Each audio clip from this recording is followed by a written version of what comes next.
Hey guys, it's me, Seren, back with another video. Today is the other Wednesday, which makes it Hidden Figures Day, and today's hidden figure is Alma Thomas, who was a Black American Expressionist painter and art educator, best known for her colorful abstract paintings.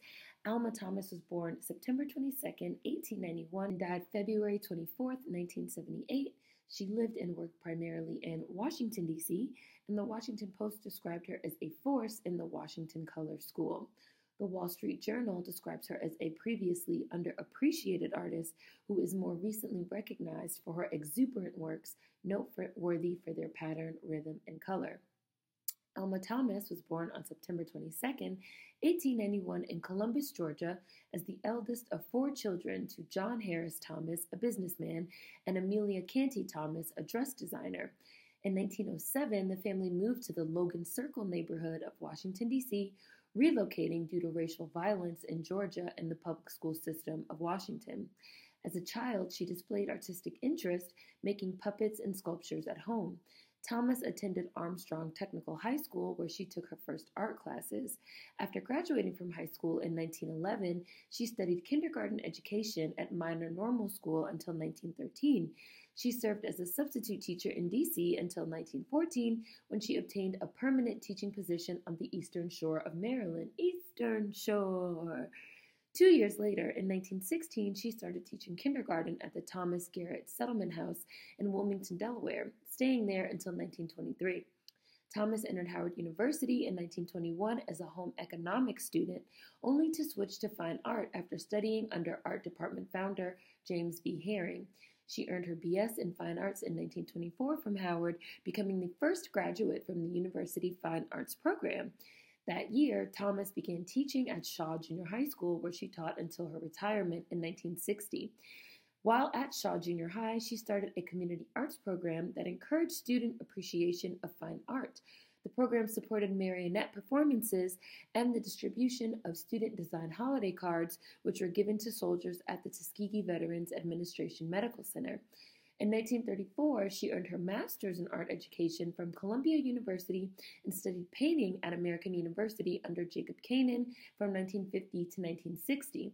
In 1958, coming down with a cold, she visited art centers in Western Europe on behalf of the Thiers School of Art. She retired in 1960 from teaching and dedicated herself to painting. In 1963, she walked in the March on Washington with her friend Lily Evans. Alma Thomas's early work was representational in manner. Upon further education at Howard and her training, her work became more abstract. Thomas would not be regarded as a professional artist until her retirement from teaching in 1960, when she enrolled in classes at the American University. She became interested in the use of color and composition, and her style has qualities similar to West African paintings as well as Byzantine mosaics. I might have mispronounced that, it might be Byzantine. Within 12 years after her first class at American, she began creating color field paintings inspired by the work of the New York School and abstract expressionism. She worked out of the kitchen in her house, creating works like Watusi, Hard Edge, in 1963, which was a manipulation of the Matisse cutout The Snail, in which Thomas shifted shapes around and changed the colors that Matisse used and named it after a Chubby Checker song. Her first retrospective exhibit was in 1966 at the Gallery of Art at Howard University, curated by art historian James A. Porter. For this exhibition, she created earth paintings, a series of nature-inspired abstract works, including Wind and Crepe Myrtle Concerto, which art historian Sharon Pattern considers one of the most minimalist color field paintings ever produced by a Black American artist.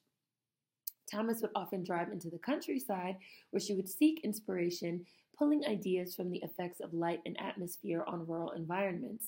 In 1972, at the age of 88, Thomas was the first African-American woman to have a solo exhibition at the Whitney Museum of American Art, and within the same year, an exhibition was also held at the Corcoran Gallery of Art.